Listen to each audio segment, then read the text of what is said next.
Welcome to our channel. Please subscribe. ఇది నా daily routine morning blog.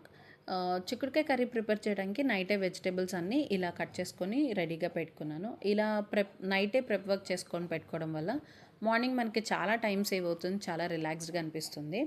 Cut చేసి రెడీగా వెజిటేబుల్స్ ఉంటాయి కాబట్టి ఇమీడియట్గా మనం కుకింగ్ స్టార్ట్ చేయొచ్చు. లేదు అంటే ఫ్రిడ్జ్ డోర్ ఓపెన్ చేసి ఏమేమి వెజిటేబుల్స్ ఉన్నాయి, ఏం కర్రీ కుక్ చేయాలని ఆలోచించుకోవడానికి చాలా టైం వేస్ట్ అవుతుంది అండ్ చాలా కన్ఫ్యూజన్గా కూడా ఉంటుంది. సో పాసిబిలిటీ ఉంటే నైటే బేసిక్ ప్రెప్ వర్క్ చేసుకొని పెట్టుకోవడం వల్ల చాలా హెల్ప్ఫుల్ అవుతుంది. ఇప్పుడంటే ఓకే, కానీ నా మ్యారేజ్ అయిన కొత్తలో నా కుకింగ్ స్టార్ట్ చేసిన కొత్తలో నేను వెజిటబుల్స్ కట్ చేసుకొని దాంతోపాటు కర్రీలోకి వేయాల్సిన చిల్లీస్, ఆనియన్స్, టొమాటోస్ అవి కూడా కట్ చేయకుండా నార్మల్గా ఒక సెట్ లాగా పెట్టుకునేదాన్ని.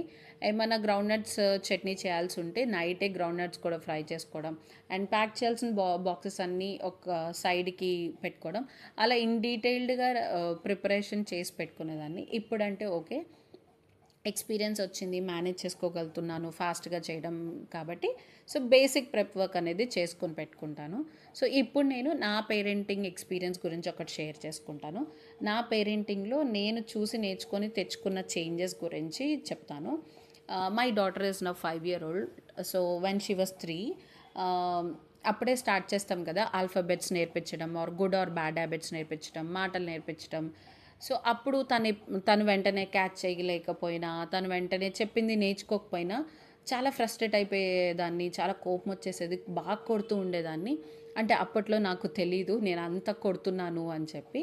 సో వన్స్ మేము ఒక మ్యారేజ్కి వెళ్ళాము. మ్యారేజ్ అయిపోయి రిటర్న్ అవుతున్నప్పుడు అక్కడున్న రిలేటివ్స్ అందరూ లైక్, ఓకే అమ్మ జాగ్రత్త, పిల్లని బాగా కొట్టకు, పిల్లని బాగా కొట్టకు అని చెప్పి 4 to 5 మెంబర్స్ అదే చెప్పారు.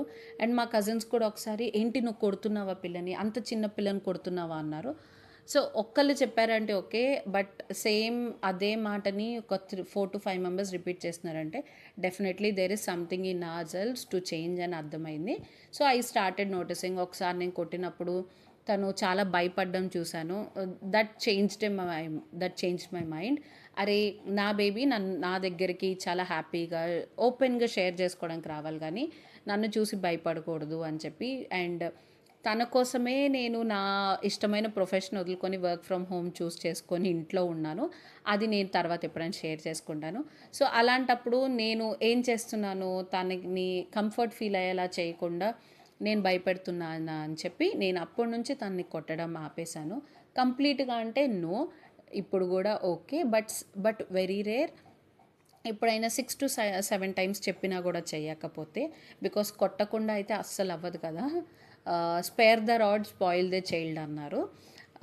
అది నేను అలా ఆపేసి చాలా దగ్గరగా తీసుకొని ప్యాంపర్ చేస్తూ వేరేలాగా డైవర్ట్ చేసి, తను మొండికేసినప్పుడు వేరే టాపిక్స్ చెప్పి డైవర్ట్ చేసి అలా బుజ్జగిస్తూ చెప్పడం వల్ల I really saw that change in her.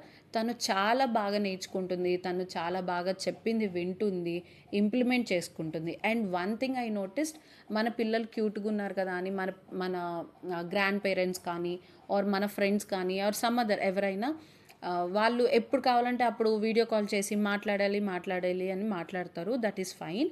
But మన పిల్లలు కంటిన్యూస్గా మాట్లాడాలనే మూడ్లో ఉండరు, ఎప్పుడు మాట్లాడాలనే మూడ్లో ఉండరు.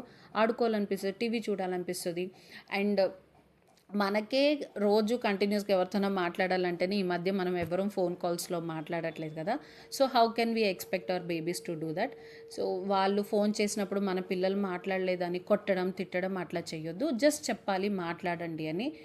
మాట్లాడతారు. మాట్లాడకపోతే జస్ట్ సే, మన ఫ్యామిలీ మెంబర్స్ మన ఫ్రెండ్సే కదా, అర్థం చేసుకుంటారు. తను ఆడుకునే మూడ్లో ఉంది, సో తను ఫ్రీగా ఉన్నప్పుడు చేస్తాను ఆర్ తను ఆడుకునేది చూపించండి, తను చేస్తున్న యాక్టివిటీని చూపించండి, ఫైన్.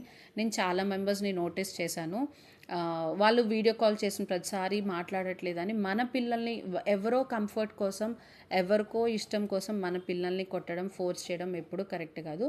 సో మన పిల్లలకి కూడా ఇష్టాలు ఉంటాయి, మూడ్ స్వింగ్స్ ఉంటాయి, వాళ్ళ వాళ్ళ వాళ్ళ ఒపీనియన్స్ ఉంటాయి. So let us respect their opinion also, let us respect their likes and dislikes also. So ఇది నా daily routine morning blog prepare అయిపోయింది. బాక్సెస్ అన్నీ ప్యాక్ చేసేసుకున్నాను.